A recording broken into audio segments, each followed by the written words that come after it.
Hi guys, let's look at the homework questions of exercise 7D. Let's go ahead and start the questions directly. First question, question number 2, 5x plus 6y upon 8x plus 5y is 8 by 9. Find x is to y. Let's go ahead and cross multiply because there's nothing else which can be done, right? So 8x plus 5y is given equal to 8 upon 9. If I cross multiply, I get 8 into 8, that's 64x plus 8 into 5, 40y is equal to 5 into 9, 45x plus 6 into 9, 54y. Let's group like terms together. 64x minus 45x is equal to 54y minus 40y. 64 minus 45, that's equal to 19. Right? That's 19x is equal to 54 minus 40. That's 14y, sorry, which means x upon y is equal to 14 upon 19. They want in the ratio form, so x is to y is equal to 14 is to 19. Fairly simple. Maybe this question is more for ratio than for proportion, but let's go ahead and solve it. The next one. Next one is question number 9, part 2, says find third proportional to a square minus b square and a plus b. So let third proportional be x. So what we have is a square minus b square upon a plus b should be equal to a plus b upon x, which means x would be equal to a plus b multiplied with a plus b divided by a square minus b square. The denominator can be written in the form a plus b multiplied with a minus b, and in the numerator I have a plus b multiplied with a plus b. So one of this gets cancelled, which means the third proportional is equal to a plus b upon a minus b. That's our final answer.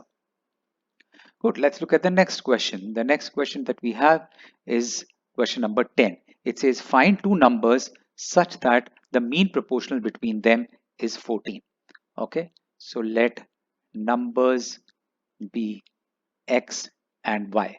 So for the first thing, we know that the mean proportional between them is x and y, which means x upon 14 is equal to 14 upon y.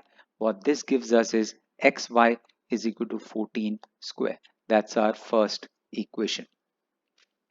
Next, and the third proportional to them is 112, which means uh, the third proportional, which means x is to y is to 112 is in continued proportion, which means x upon y is equal to y upon 112.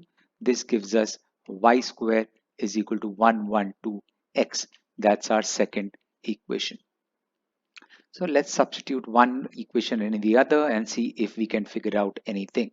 So equation 1 will give us the value of x equal to, so from equation 1 I get x is equal to 14 square upon y. Yes, so put x is equal to 14 square upon y in equation number 2, and what we get is y square is equal to 112 into 14 square upon y. This gives us y to the power 3 is equal to 112 into 14 square. Y would be the third root of 112 into 14 square. 112 can be written as 8 into 14. Yes, 14 into 8 is 112. So this is 8 into 14 square, the third root of this, which means y would be equal to 2 cube multiplied with 14 cube. I have written this as 8 as 2 cube, and this is 14 into 14 square, that's 14 cube. Therefore y would be equal to the third root, sorry, so that's the third root. So 2 into 14, that's equal to 28. Now put y is equal to 28 in equation 1, and we get x is equal to 14 into 14 upon 28. 14 1, 14 2, 2 1, 2 7. Therefore x is equal to 7, y is equal to 28. So these are the two numbers that we are looking at. Let's look at the next question. The next question that we have is question number question number 13. It says if 4a plus 9b upon 4c minus 9d is equal to something, then prove that a upon b is equal to c upon d. So this multiplied with this is equal to this multiplied with this. Okay, now let's write it in the fraction form, which means 4a plus 9b upon 4a minus 9b. I take 4a minus 9b in the denominator here, and I take 4c minus 9d in the denominator on this side. So that will be 4c plus 9d upon 4c minus 9d. That's the first step. Next, using componendo and dividendo, we will get 4a plus 9b plus 4a minus 9b upon 4a plus 9b minus 4a plus 9b. That would be equal to 4c plus 9d plus 4c minus 9d, and in the denominator 4c plus 9d minus 4c plus 9d. This gives us 2 times 4a upon 2 times 9b will be equal to 2 times 4c upon 2 times 9d. 2 and 2 gets cancelled, 2 and 2 gets cancelled. So therefore 4a upon 9b is equal to 4c upon 9d. Multiplying both sides by 9 by 4, basically cancelling 4 from the numerator, 9 from the denominator, we get a upon b is equal to c upon d. That's what they wanted us to prove. No, but they wanted us to write it the answer in the ratio form, which means therefore a is to b is equal to c is to d. Hence proved. Good, let's look at the next question. The next question that we are doing is question number 16, part 1. It says if 7x minus 5y minus 15y is equal to 4x plus y, find the value of x is to y. Let's take like terms together. So that's 7x minus 4x is equal to y plus 15y. That 3x is equal to 16y. X upon y is equal to 16 upon 3. They want the answer in the x is to y form. So we can write x is to y is equal to 16 is to 3. That's our answer. Next, they want the value of 9x plus 5y multiplied with 9x minus 5y. So what we are looking at is if I can find the value of 9x upon 5y, when I apply componendo and dividendo, I should be able to get the term that they want. So I already have the value of x upon y. Let me multiply this with 9 upon 5. So x upon y is equal to 16 upon 3. Multiplying both sides by 9 upon 5, and I get, just a second, so what I get is 9x, this is y, upon 5y is equal to 16 into 9 upon 3 into 5, 3, 1, 3, 3. That's 16 into 3, that's 48. Yeah, that's 48 upon 5. So now using componendo and dividendo, I get 9x plus 5y upon 9x minus 5y is equal to 48 plus 5 upon 48 minus 5.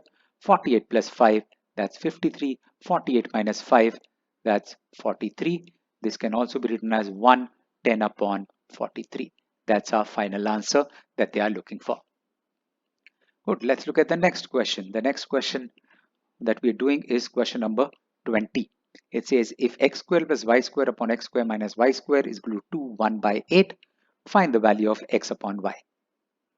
Okay, so using componendo and dividendo, I get x square plus y square plus x square minus y square divided by x square plus y square minus x square plus y square. In the right hand side, I have 8 into 2, 16 plus 1, 17. So that's 17 plus 8 upon 17 minus 8. Y square gets cancelled, x square gets cancelled from the denominator. So I have 2 times x square upon 2 times y square is equal to 25 upon 9. 2 and 2 gets cancelled. So we have x square upon y square is equal to 25 upon 9. Taking square root of both sides, I get x upon y is equal to plus minus 5 upon 3. Right, that's the correct value. X upon y is equal to plus minus 5 upon 3. Since this is square, which means Yeah, that should be correct. X is equal to plus 5y upon 3. Yes, since we are looking at x square, uh, yeah, that should be correct.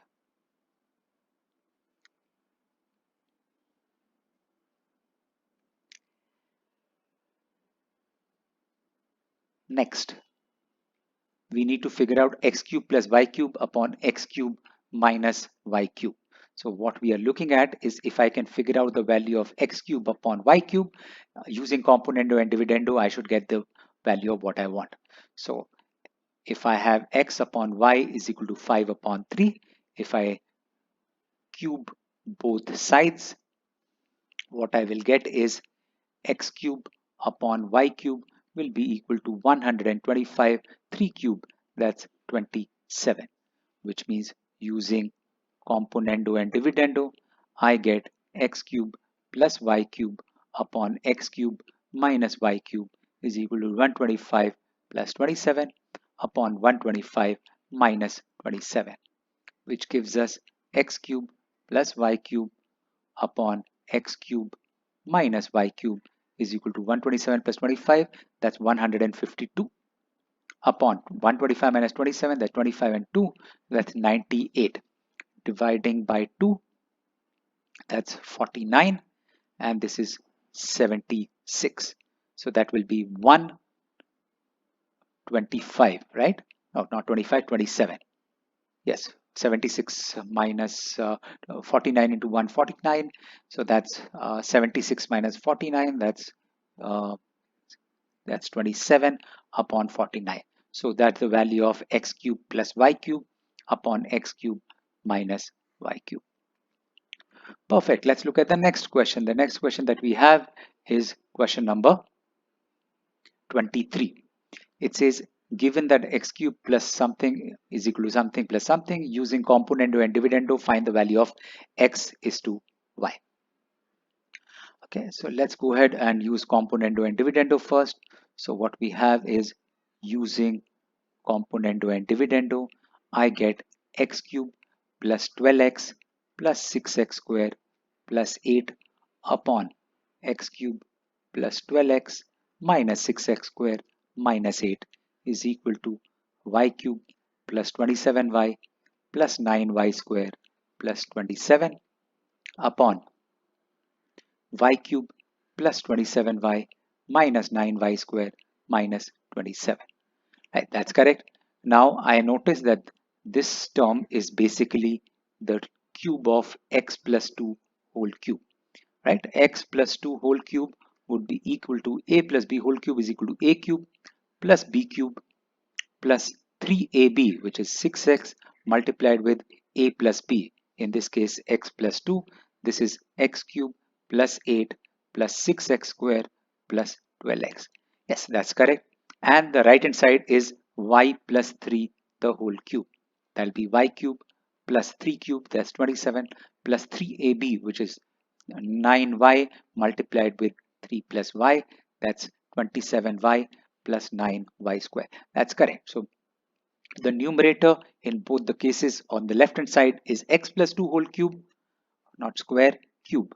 That's not square, this is cube, right? And the numerator on the right hand side is y plus 3 whole cube. Similarly, the denominator is x minus 2 whole cube, and the denominator here is y minus 3 whole cube. Now taking the third root of both sides, what we get is x plus 2 upon x minus 2 is equal to y plus 3 upon y minus 3. I still don't have uh, simpler numbers, so we can try and do componendo and dividendo again. So using componendo and dividendo, we get x plus 2 plus x minus 2 upon x plus 2 minus x plus 2 is equal to y plus 3 plus y minus 3 upon y plus 3 minus y plus 3. This gives me 2 times x upon 4 is equal to 2 times y upon 6. That's correct. 2 and 2 gets cancelled, so which means we have x upon y is equal to 4 upon 6. That's equal to 2 upon 3. They want the answer in the ratio form. Therefore, x is to y is equal to 2 is to 3. That's our final answer. Good. That brings me to the next question. The next question that we do is question number 25. It says if B is the mean proportion between A and C, we need to show that left hand side is equal to right hand side. Okay, which means A upon B is equal to B upon C is equal to K. Let it be equal to K. This gives us A is equal to BK, B is equal to CK, and A is equal to CK square if I replace B with CK. Now let's look at left hand side. What do we have? A to the power 4, which is BK to the power 4, A square, B square. A, that's, oh, why am I using B? Because I've already converted into C. That's the mistake I was doing. Okay, so instead of A, I will write CK square. Yes, CK square to the power 4 plus A square, which is CK square to the power 2. Next, B square, which is CK to the power 2 plus B to the power 4, which is CK to the power 4, divided by B to the power 4, that's CK to the power 4 plus B square, that's CK to the power 2, C square, that's C square plus C to the power 4. That gives us C to the power 4, K to the power 8. That's correct. Plus C to the power 2, K to the power 4. And here we have C to the power 2, K to the power 2. That's also correct. Plus C to the power 4, K to the power 4. Right. In the denominator, I have C to the power 4, K to the power 4, C to the power 2, K to the power 2, another C to the power 2, plus C to the power 4. That's quite a few terms. Let's go ahead and solve it. So in the numerator, let's add the terms first. So what we have is C to the power 4, K to the power 8 plus C to the power 2, C to the power 2, that's C to the power 4, K to the power 4 multiplied with K to the power 2, that's K to the power 6 plus C to the power 4, K to the power 4. In the denominator, I have C to the power 4, K to the power 4 plus C to the power 4, K to the power 2 plus C to the power 4. Let's figure out what is common in the elements in the numerator. I notice C to the power 4 is common in all elements. In K, K to the power 4 is also common, right? So what remains from the first term is K to the power 4. What remains from the second term is K to the power 2. What remains from the third term is 1. Here in the denominator, C to the power 4 is common in all three elements. So that's K to the power 4 plus K to the power 2 plus 1.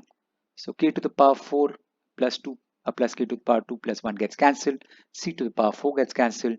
So our left hand side is reduced to K to the power 4. Now let's work with the right hand side. Now right hand side is A square. Now A square, A value is CK square. So that's CK square whole square. And in the denominator, that's C square. This is C to the power 2, K to the power 4 upon C to the power 2, which is equal to K to the power 4. From 7 and 8, left hand side is equal to right hand side, hence proved. Good, that brings me to the last homework question. The last homework question that we have is question number 27, part 1. It says if x and y are both positive and 2x square minus 5x square is to xy is equal to 1 is to 3, find the value of x is to y. Now we haven't done a question like this, so let's go ahead and divide it because I don't think we can doing any componendo and dividendo is going to help. So let's go ahead and look at it. So 2x square minus 5y square upon xy is equal to 1 upon 3. So this is, if I divide it, I get 2 upon 2x upon y minus 5y upon x is equal to 1 upon 3. Let x upon y is equal to a, which means y upon x is equal to 1 upon a. This gives us 2a minus 5 upon a is equal to 1 upon 3. Taking LCM, I get 2a square minus 5 upon a is equal to 1 upon 3. Let's cross multiply. This gives us 3 times 2a square minus 5 is equal to a. That's 6a square minus 15 is equal to a. 6a square minus a minus 15 is equal to 0. I need to find factors of negative 15 into 6. That's negative 90, the sum of which would be negative 1. So that's 10 and 9. So that's plus 10 minus 9. So 6a square minus 9a plus 10a minus 15. No, the negative number is bigger. So that should be negative 10a. My mistake. So the negative number is bigger. Yes, so that should be negative 10a plus 9a minus 15 is equal to 0. Grouping it the way I have underlined, 2a times 3a minus 5 plus 3 times 3a minus 5 is equal to 0. 3a minus 5 times 2a plus 3 is equal to 0. A is equal to 5 by 3. A is equal to negative 3 by 2, which means x upon y is equal to 5 by 3 or x upon y is equal to negative 3 by 2. This is not possible since the question says both are positive. Therefore, x upon y is equal to 5 upon 3. They want in the ratio form. So x is to y is equal to 5 is to 3. Perfect. That brings me to an end of this video. Take care. Be safe. Bye-bye.